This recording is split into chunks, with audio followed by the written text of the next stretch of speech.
a preliminary question is determined on the presumption that the facts pleaded are true. The facts that we are raising are the facts that have been pleaded by the Assembly.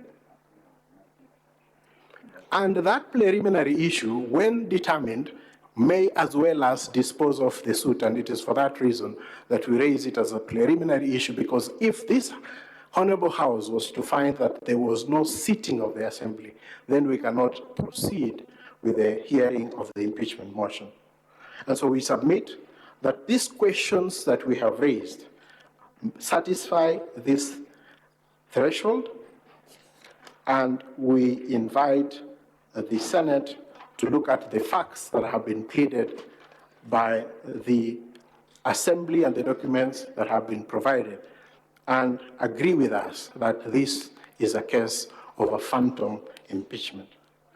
Finally, as I, with one eye on the clock,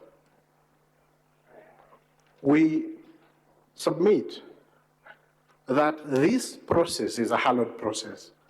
It is not just about whether the grounds set out in Article 181 of the Constitution have been met.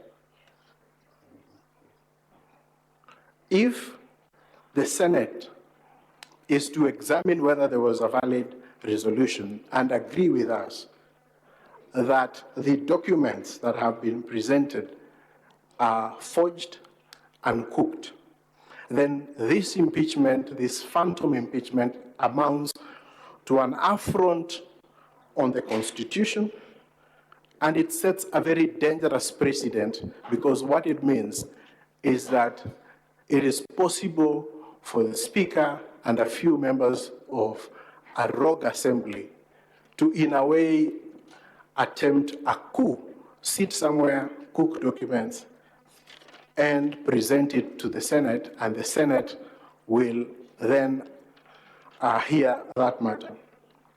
That in itself will be a violation of the Constitution, because this Senate has a mandate to protect devolution and to protect the counties. And that is the danger that we face in these phantom impeachment proceedings.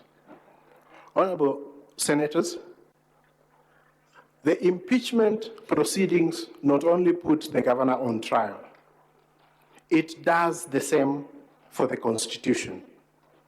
It does the same for the Senate, for the members of the county assembly, for the witnesses, for the lawyers on either side, and ultimately, the Kenyan people. It is our humble submission that the Kenyan people vested the power of impeachment in the Senate because they expected that the senators had special qualities, numbers, and temperament to rise to the occasion, and we urge this House to rise to that occasion.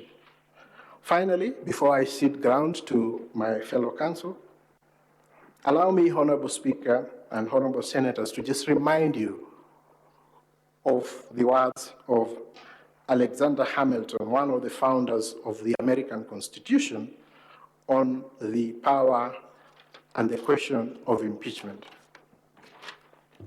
Hamilton explained that the senators were seen as the ideal arbiters in an impeachment process because the Senate would be a tribunal sufficiently dignified and sufficiently independent of the actual interest aligned in the subject of an impeachment. We urge this House to rise to this occasion, and we respectfully urge the Senate to review the material that we have provided and to find that there was no sitting of the Assembly that gave rise to the resolution that is before you for consideration. And Honorable Speaker and the Honorable Senators, I thank you for the opportunity you have accorded us to address you on this issue, and I invite my senior Elisha Ongoya to take us on the second limb of our preliminary issue.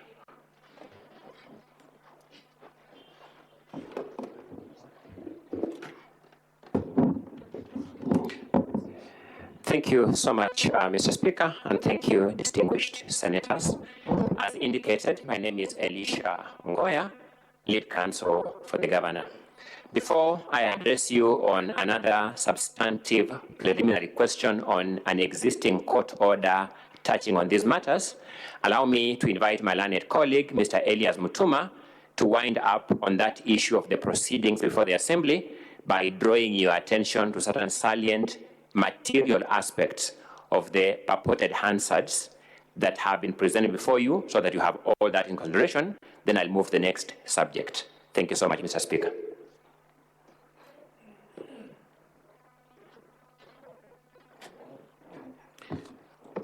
Thank you, Mr. Speaker, sir, honorable senators, for the opportunity. The council representing the County Assembly will be here shortly to try and convince you that what we have raised is not a preliminary objection, but requires an interrogation by way of listening to witnesses and making a determination based on what they will say. But our submission is simple, honorable senators, that what we have raised is a pure PO that can be addressed and determined based on what has been presented by the County Assembly of Isiolo. Honorable senators, my understanding of Hansard's records is that they are a verbatim record of what transpires in a house proceedings. Therefore, they are able to tell us exactly what happened on the day that that motion is said to have been passed. We have raised an issue with proceedings that are said to have taken place on the 18th of June 2025 and proceedings that are said to have taken place on 26th of June 2025. Honorable senators, with your kind permission, kindly hold your volume 3 of the County Assembly's documents. I will take a very short time to take you through the Hansards, and this being a house that is also a house that is very much familiar with proceedings in the house, you'll be able to tell me whether there is anything that took place there. At page 7 of that bundle, we have been presented with what is said to be the proceedings of 18th of June 2025. Page 7 of volume 3 of the documents. Page 7. We see the house purportedly sitting for the first time. There is no communication from the chair. There is no, page 7. We see the house purportedly sitting for the first time. There is no communication from the chair. There is no calling of orders by the clerk. Straight away, the mover of the motion proceeds to execute the business of the day. Look at it. It is straight away withdrawal of the motion on the impeachment of Isiolo County Government dated 10th June 2025. What does it begin with? Honorable Abubakar Godana. Honorable senators, who presided over this session? There is no invitation from the speaker for the mover of the motion to proceed and execute the business of the day. Let's proceed. Honorable Abubakar Godana proceeds and proposes a motion to withdraw the previous motion and invites two members of the County Assembly, Honorable Nicholas Lorot and David Nyoro, to second the motion. Without again the intervention of the speaker, these two members rise and they proceed to second the motion. So who invites them to the floor? Who is presiding over this house? Let's go on. The two members support the withdrawal of the motion, and the speaker now is seen for the very first time. There is no question put to the members. There is no vote that has taken place, but the speaker proceeds to say, the members, the notice of the special motion or the removal from office by impeachment the governor of Isiolo County, issued on Tuesday, 10th June 2025, has been officially removed as requested by the mover, Honorable Bakar, member for Sericho Ward. We now proceed to the next business. So who approved this withdrawal? Who approved this withdrawal? Where is the vote? Let's proceed. Honorable Senators, we proceed to the Hansards now of 26 when the governor is being purportedly impeached. That's at page 23 of the same document. There is a communication from the chair. The first order of business, you will come across the order paper at page 17, where we have a total of 8 orders of the day. 8. But when you go to page 23, we do not see the clerk calling out the orders. Just look at it. It is the speaker directly proceeding to make a communication. Is that an anomaly, Honorable Senators? We are all familiar with the business of the day. But what intrigues me more, Honorable Senators, the first order of the day here is to lay on the table the purported public participation report, which is done by Honorable David Lemantile, allegedly.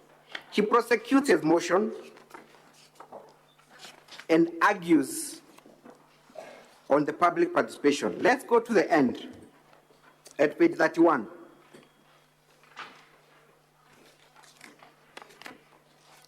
But before that one, let's go slightly at page 30, where he completes his submissions.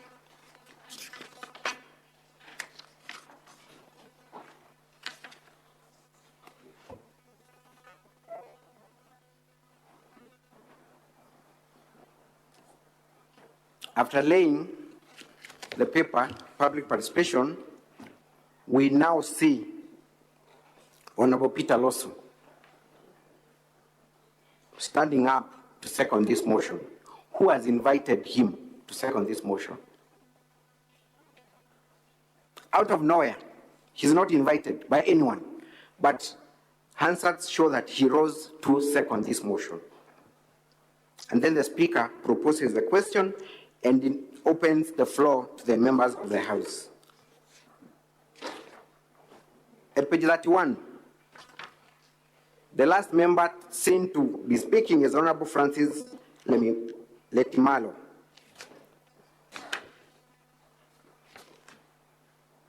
The speaker now puts the question. So what happens after the question was put, Honorable Senators?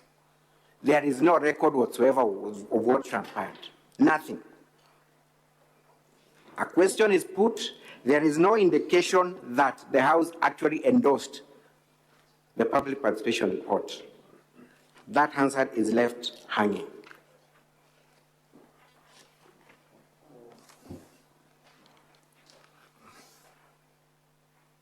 Honorable Senators, after that paper is laid, the Speaker does not even call for the next order. The clerk is not seen anywhere calling for the next order. Instead, what do we see? Honorable Abubakar Godana is seen now on the floor. Hansards are supposed to be capturing verbatim what transpires. So who was in charge of this House? Where is the Speaker's recording inviting the mover of the motion to move the motion? Where is the recording of the clerk inviting, or rather calling for the order, for the next order? There is nothing. Instead, we just see someone on the floor prosecuting the motion. And he proceeds and proceeds. At page 35, he's done.